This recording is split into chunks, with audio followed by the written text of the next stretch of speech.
There were three major injuries suffered in last night's game versus the Buffalo Bills for the Kansas City Chiefs. And now in AFC Championship Week, injury news is the focal point of today's show. We appreciate you watching, as always, right here on the Chiefs Report by Chat Sports. I'm your host, Jay Sanders, and we're going to give you updates on those three injuries, along with everybody who missed last night's game and their availability for this upcoming Sunday's game against the Baltimore Ravens. But I'm telling you what, we need some good vibes rolling here on this Monday as we get ready for a big matchup against the Ravens. So let's start it off right with 1,000 KCs in the comments of today's video. It takes 2 seconds. Just scroll down there, type KC. I'd certainly appreciate it. Go down there, get it going. We need to have everybody just getting this party started here, right here on the Chiefs Report. Let's get going with today's show with those three injuries being Mike Edwards, who has a concussion, Willie Gay Jr., who tweaked his neck, and Joe Thuney, who has a right pec injury. This coming from Charles Goldman via Andy Reid, obviously. After last night's game, let's kind of look a little more deeper into these three injuries and what they mean for this Chiefs squad going forward. The first one, I think maybe the most important one, is Joe Thuney, the left guard who got injured last night with a pec injury. And his seems the most serious because we got this from Adam Schefter last night saying that he's going to go in for an MRI today to see what exactly the damage is and what his availability could be for the upcoming week against the Ravens. That's a big part because, man, he's been an amazing guard all season long. In fact, he's been a top 10 guard in the NFL. In fact, number 10 exactly when you rank him in PFF, 10 out of 78. He's been really, really kind of the stable piece of what has been an awesome offensive line. A lot of this season has been talked about with wide receivers dropping stuff and the defense being great, but people kind of don't realize how good this offensive line is. Funny enough, you got two guards in the offensive line, right? Joe Thuney, Trey Smith. You want to know where Trey Smith is? He's number 11 out of 78. So these two guys have been at the helm of this line all season long and have really been amazing, and the stats show it. Over 1,000 snaps throughout the 19 games in this season, both postseason and regular season now, and he's allowed just 2 sacks. I want you to take a step back. 2 sacks.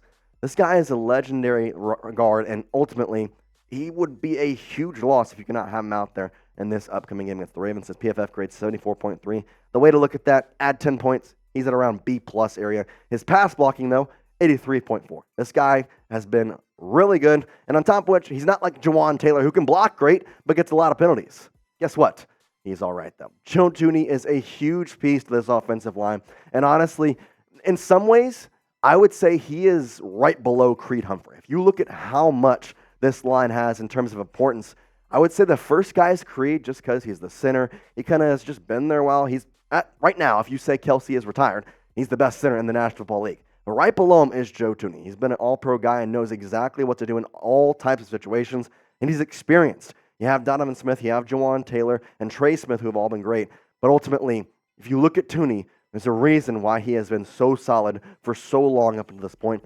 And it stinks because a pec injury, especially with a blocker, it's not exactly the greatest thing. You're putting your hands up, you're trying to go right, you're trying to go left, your chest goes the wrong way. It's going to hurt. So we'll see what his availability is for this upcoming game, which is why you subscribe, because guess what? We're going to keep you updated all week long on the news, the rumors, everything you want to know about the Kansas City Chiefs. We have you covered right here. So if you're not subscribed, what are you doing? YouTube.com/ChiefsTV. Scroll down there and hit that subscribe button. In fact, I'm going to tell you what. You start scrolling down right now. We're going to put a YouTube ad break. It gives you time to go subscribe right here. All right, the second injury and another important one is Willie Gay Jr., a linebacker who yesterday was kind of limited with that neck injury. He had a really tough time kind of mobilizing himself, and it showed in the stat line. He only had 3 tackles, one of them being a tackle for loss, though. But that's not a Willie Gay stat line. That's not what you see from a guy who has been an amazing linebacker all season long, a guy who's been flying around the field. Now, if you do remember, Willie Gay was placed on the injury report on Friday evening, Saturday morning, whatever you want to call it. He obviously did end up playing, but the neck injury ended up coming up to bite him. And, well, I don't want to say he was exactly missed because I think this linebacking core is so deep that it was all right. But if you want to have a successful linebacking core, especially against Lamar Jackson and the way this Baltimore Ravens team runs their offense, I want to have Willie Gay out there. He's quick to the ball, he can move, and ultimately, you didn't put a spy on Josh Allen. He roasted you for a lot of rushing yards. You cannot do that with Lamar Jackson. I would love to have Willie Gay healthy. That way you can either put him as a spy or Drew Tranquill or Nick Bolton. One of the three. I want all 3 of those guys healthy.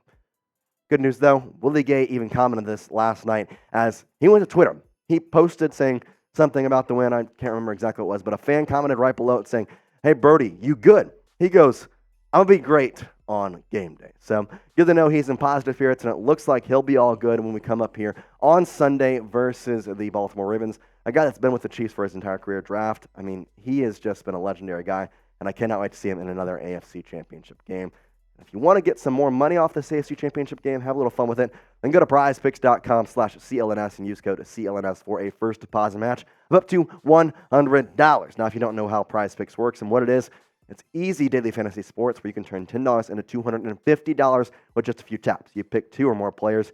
You pick more or less on their Prize Picks projected stats, and then you choose flex or power play depending on how confident you are in their picks. Now, if you're looking for some picks, you want to get some advice, I've done pretty well. I hit my Prize Picks 2 out of my 3 this week I hit.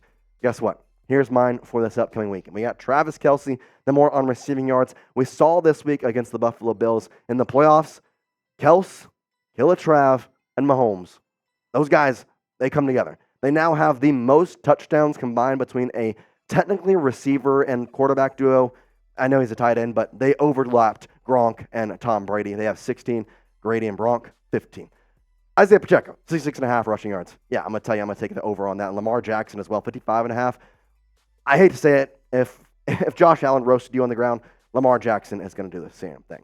Quick withdrawals, easy ways to tuck and run it, and really a lot of amazing stat lines are there one way that you can go check out Prize Picks, going to prizepicks.com/CLNS and using that code CLNS for your first deposit match of up to $100.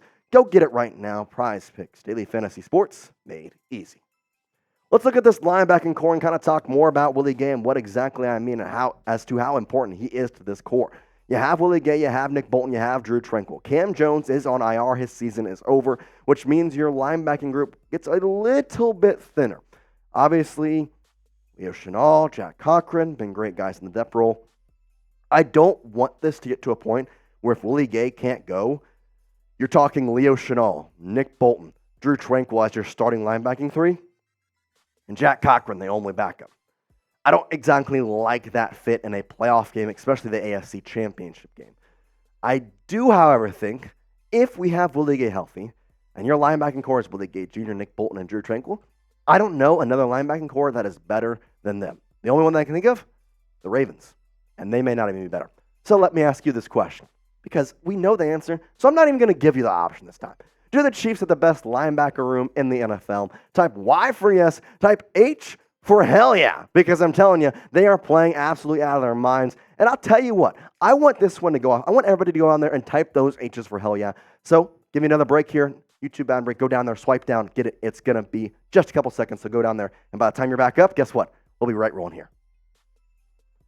The third and most important, or rather not most important, but in terms of secondary, pretty important injury, Mike Edwards. Obviously levels with this. You have a line injury, you have a linebacker injury, you have a secondary injury.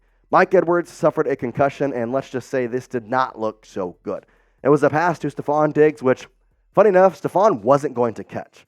So it's kind of unfortunate that happened on this play, but this was a tough blow. Edwards just going to try and make a play. You can see, if you look at that photo, the first down marker is right there. He's trying to stop him from reaching that first down marker. And the bad thing is, this also happened in the first quarter of the football game as well. So guess what? That required some people to step up. You don't have Brian Cook because he's done. So you have Justin Reed as your safety, but who steps up?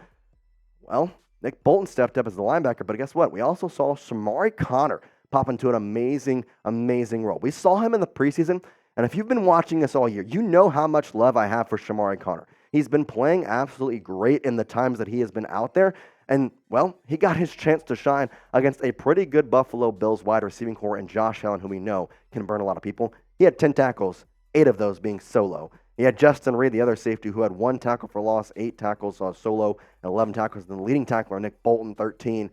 Shamari played great. The guy out of Virginia Tech here, I just want to take a second to appreciate what he's doing, because we talked a lot about him in the preseason. He was a really big standout, and we knew, okay, he's got to make this roster, which he did day one. Since then, it's been, are we going to get to see him in a good scenario? Well, we saw him a little bit in that Chargers game when everybody had the defense kind of had some people step out. Obviously, with Brian Cook being injured, he's gotten more playing time just in regular games in general.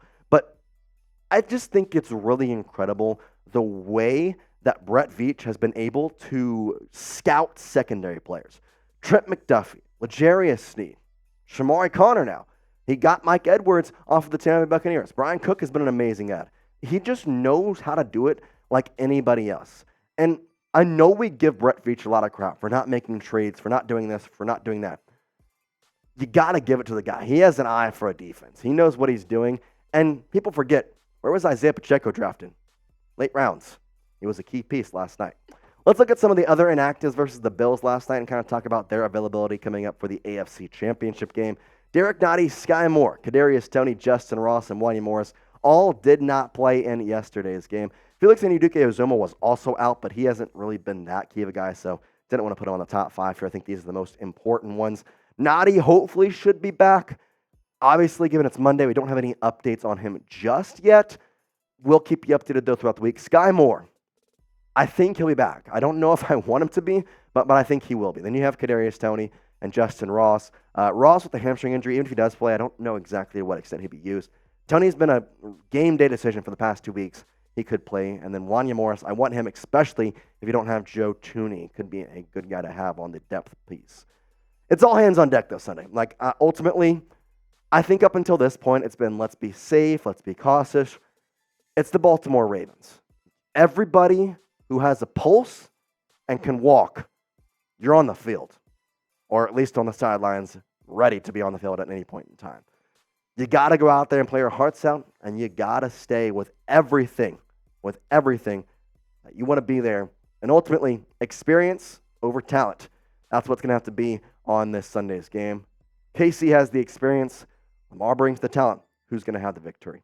We're going to keep you updated all week on the injuries. Obviously, like you said, we got an MRI coming up today for Joe Thuney. So if we get that result, we're going to have another video for you out for later today. And so come back here, hit that subscribe button. We're going to have you updates all week long. Lots of videos, lots of content because, hey, it's AFC Championship week, which means double time for the Chiefs and double time for the Chiefs Report as well. We appreciate you, and as always, peace out, Chiefs Kingdom.